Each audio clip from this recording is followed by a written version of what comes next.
ಜನಪ್ರತಿನಿಧಿಗಳಿಗೆ ಒಂದು ಬೆದರಿಕೆ ಪತ್ರ ಬಂದಿದೆ. ಅಂದ್ರೆ ಲಕ್ಷ್ಮೀ ಹೆಬ್ಬಾಳ್ಕರ್ ಅವರಿಗೆ ಒಂದು ವಾರದಲ್ಲಿ ನೀವು ಕ್ಷಮೆ ಕೇಳಿಲ್ಲ ನಿಮ್ದು ಹತ್ಯೆ ಮಾಡ್ತೀವಿ ಅಂತ ಒಂದು ಬೆದರಿಕೆ ಪತ್ರ ಬರ್ತಿದ್ದಾರೆ. ಯಾರೋ ಅನಾಮಧೇಯ ಬರ್ತಿದ್ದಾರೆ ಪತ್ರನ. ಈ ಜನಪ್ರತಿನಿಧಿಗಳಿಗೆ ಈ ತರ ಆದ್ರೆ ಹೆಂಗೆ ಅಂತ ಪರಿಸ್ಥಿತಿ? ನಾನು ಅದನ್ನೇ ಹೇಳ್ತಾ ಇದ್ದಿದ್ದು, ಜನಪ್ರತಿನಿಧಿಗಳಿಗೆ ಶಾಸಕರುಗಳಾಗಿರೋರು, ಮಂತ್ರಿಗಳಾಗಿರ್ತಕ್ಕಂಥವ್ರು ನಾವು ಸ್ವಲ್ಪ ಮಾತಾಡುವಾಗ ಯಾರೇ ನಮ್ಮ ಬಗ್ಗೆ ಒಂದು ತಪ್ಪು ಮಾಡಿದ್ರು ಕೂಡ ಅದನ್ನು ಸಹಿಸ್ಕೊಂಡು ಹೋಗ್ತಕ್ಕಂಥ ಒಂದು ಸಹನೆ, ಶಾಂತಿ ಪ್ರತಿಯೊಬ್ಬ ರಾಜಕಾರಣಿಗೂ ಕೂಡ ಇರಬೇಕು.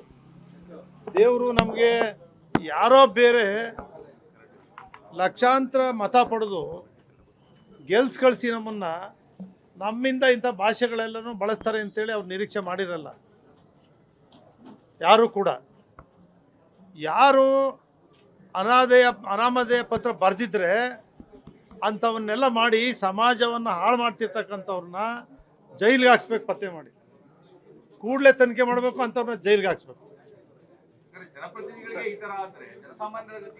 ನಾನು ಅದನ್ನೇ ಹೇಳ್ತಾ ಇರೋದು, ಜನಸಾಮಾನ್ಯರಿಗೆ ಇರಲಿ ಜನಪ್ರತಿನಿಧಿಗಳಿಗೆ ಇರಲಿ, ಈ ರೀತಿ ಮಾಡ್ತಕ್ಕಂಥವ್ರನ್ನ ಕೂಡಲೇ ಪತ್ತೆ ಹಚ್ಚಿ ಅಂಥವ್ರಿಗೆ ಶಿಕ್ಷೆ ಆಗ್ತಕ್ಕಂಥದ್ದಾದರೆ ಮುಂದೆ ತಡಿತಕ್ಕಂಥದ್ದು ಕೂಡ ಆಗ್ತದೆ. ಸರ್ಕಾರ ಕ್ರಮ ಕೈಗೊಳ್ಬೇಕು ಅಂತೇಳಿ ಒತ್ತಾಯ ಮಾಡ್ತೀನಿ.